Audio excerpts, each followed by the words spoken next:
Assalamualaikum warahmatullahi wabarakatuh. Perkenalkan, nama saya adalah Fuaidin Biladina. Saya berumur 19 tahun. Asal saya dari Lamongan, Jawa Timur, Indonesia. Sebelumnya di video saya yaitu membahas tentang kimia lingkungan, kerusakan-kerusakan yang terjadi pada lingkungan. Nah, pada kali ini di video saya akan mempresentasikan resume saya yaitu tentang kinetika kimia pada mata kuliah kimia dasar 2. Sebelumnya saya adalah mahasiswa jurusan kimia Fakultas Sains dan Teknologi Universitas Islam Negeri Maulana Malik Ibrahim Malang. Dan nomor induk mahasiswa saya yaitu 210603110001. Baik, terima kasih. Bisa kita lanjutkan.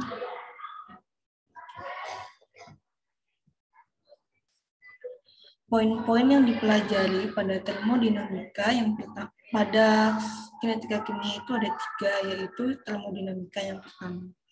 Termodinamika ini membahas tentang apakah suatu reaksi dapat berlangsung. Kemudian yang kedua yaitu kinetika kimia, membahas berapa cepat reaksi tersebut dapat berlangsung. Kemudian yang ketiga yaitu laju reaksi. Dalam laju reaksi yaitu membahas tentang mengukur seberapa cepat reaksi dapat berlangsung dalam satuan waktu. Biasanya dinyatakan dengan konsentrasi tiap satuan waktu. Oke, slide selanjutnya yaitu ada 2 macam laju reaksi. Dalam laju reaksi itu ada 2 macam reaksi, yaitu reaksi yang pertama reaksi yang berjalan dengan lambat, dan yang kedua yaitu reaksi yang berjalan dengan sangat cepat. Reaksi yang berjalan lambat itu pada kehidupan kita sehari-hari adalah pembentukan karang gigi pada manusia. Ketika seseorang tidur pada malam hari namun dia belum menggosok giginya dan keesokan harinya dia bangun, maka mulutnya akan berasa asam. Dan ketika dia tidur di dalam mulut tersebut terjadi reaksi yang berjalan lambat. Kemudian yang kedua yaitu reaksi yang berjalan sangat cepat, yaitu pada bom atom yang terjadi di negara Jepang pada saat Perang Dunia II. Nah, bom atom ini terjadi di kota Hiroshima dan Nagasaki, dan pada bom atom tersebut terjadi reaksi yang berjalan sangat cepat. Baik, bisa kita next.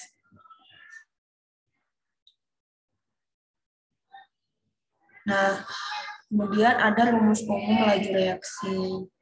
Rumus umum dari laju yang dari segi reaktan yaitu ada min 1/2, yaitu, kemudian min 1/2 dikali dengan delta, konsentrasi A dibagi dengan delta waktu. Nah, di situ adalah bagian rumus dari reaktannya. Kemudian yang produknya adalah delta konsentrasi B dibagi dengan delta T. Di situ sudah ada keterangan bahwa segitiga di samping A tersebut adalah perubahan dan A yang di dalam kurung adalah konsentrasi A. Nah, kemudian pada produk itu selalu bernilai positif, sedangkan reaktan selalu bernilai negatif. Bisa kita lihat di situ reaktan memiliki nilai negatif, yaitu min 1/2. Sudah dicatatkan di bawah, perlu diingat bahwasannya reaktan bernilai negatif dan produk bernilai positif. Baik, bisa kita next. Nah, contohnya adalah AA plus BB menghasilkan produk CC plus DD. Masing-masing koefisien akan berbanding terbalik dengan lajunya. Kemudian tiap kali nilai reaktan itu adalah negatif. Nah, ini kemudian harus diingat-ingat lagi bahwa nilai reaktan itu negatif, dan kemudian tiap kali nilai produk yaitu bernilai positif. Kemudian laju yaitu K dikali dengan konsentrasi A pangkat X dikali dengan konsentrasi B pangkat Y. K Maka di situ dengan keterangan konstanta dan X dan Y adalah order reaksi. Yang mana ada catatannya bahwa ada catatan di sini adalah order reaksi selalu ditentukan oleh konsentrasi reaktan dan tidak pernah ditentukan oleh produk. Yang tadi nilai reaktan itu bernilai negatif, dan pada order reaksi ini yang di konsentrasi reaktan itu tidak pernah ditentukan oleh produk. Oke, next. Nah, faktor-faktor yang mempengaruhi laju reaksi itu yang pertama ada luas kontak. Yang dimaksud dari luas kontak yaitu kontak antar reaktan. Artinya, semakin besar luas kontak, maka semakin cepat pula reaksi tersebut berlangsung. Nah, kemudian di sini bisa kita simpulkan bahwa ini luas kontak yang terjadi dalam luas kontak antara luas kontak dengan reaksinya itu berbanding lurus. Maka semakin besar luas kontaknya, maka reaksinya juga akan semakin cepat. Kemudian yang kedua, pengaruh yang kedua adalah konsentrasi reaktan. Pada konsentrasi reaktan, yaitu semakin tinggi konsentrasi, maka peluang untuk bertumbukan semakin besar, sehingga reaksi semakin banyak ataupun cepat.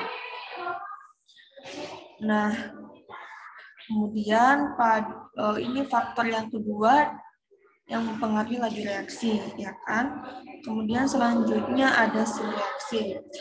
Di sini ada jika suhu pada reaksi dinaikkan, maka reaksi endoterm akan berlangsung lebih cepat. Misalnya pada proses pelarutan gula. Di sini bisa kita lihat, ketika kita membuat larutan gula dengan menggunakan air dingin, maka gula tersebut akan susah terlarut dalam air dingin. Namun jika kita membuat larutan gula dengan menggunakan air panas, maka gula tersebut akan lebih cepat terlarut, dan dalam hal tersebut berlaku reaksi endotherm yang berlangsung lebih cepat. Nah, reaksi yang lebih cepat tersebut terjadi juga pada global warming, yang mana suhu bumi menjadi lebih tinggi, sehingga reaksi-reaksi di bumi pun menjadi lebih cepat. Ketika suhu sudah sangat tinggi di bumi, nah kemudian maka reaksi-reaksi yang ada di bumi pun juga menjadi lebih cepat.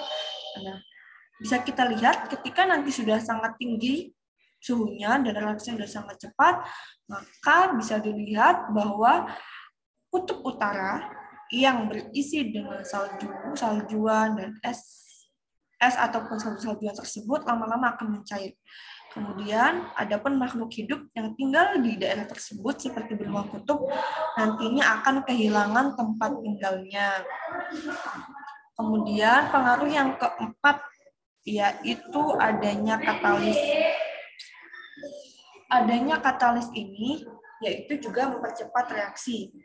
Seperti ketika mengunyah makanan dengan enzim amilase untuk diproduksi oleh air liur. Nah, memang sangat disunahkan bahwasanya ketika kita mengunyah makanan itu disunahkan untuk lebih lama sehingga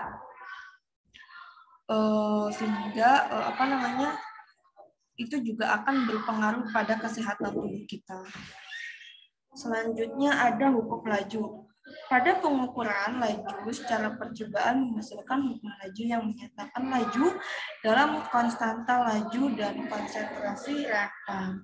Oh iya teman-teman mungkin atau Bapak Ibu dosen atau mungkin saudara-saudara semuanya yang melihat slide saya di sini mungkin banyak terjadi kesalahan dalam pengetikan dan saya mohon maaf yang sebesar-besarnya. Nah, di sini ada order reaksi. Order reaksi itu dibagi dalam 3 macam. Ada order 0, order 1, kemudian order 2, order 0, order 1, dan order 2. Ada 3. Pada order 0, hukum laju sama dengan K. Kemudian, persamaan konsentrasi waktunya adalah konsentrasi A dikurangi dengan konsentrasi 0. Konsentrasi 0 di situ adalah konsentrasi awal mula. Oke.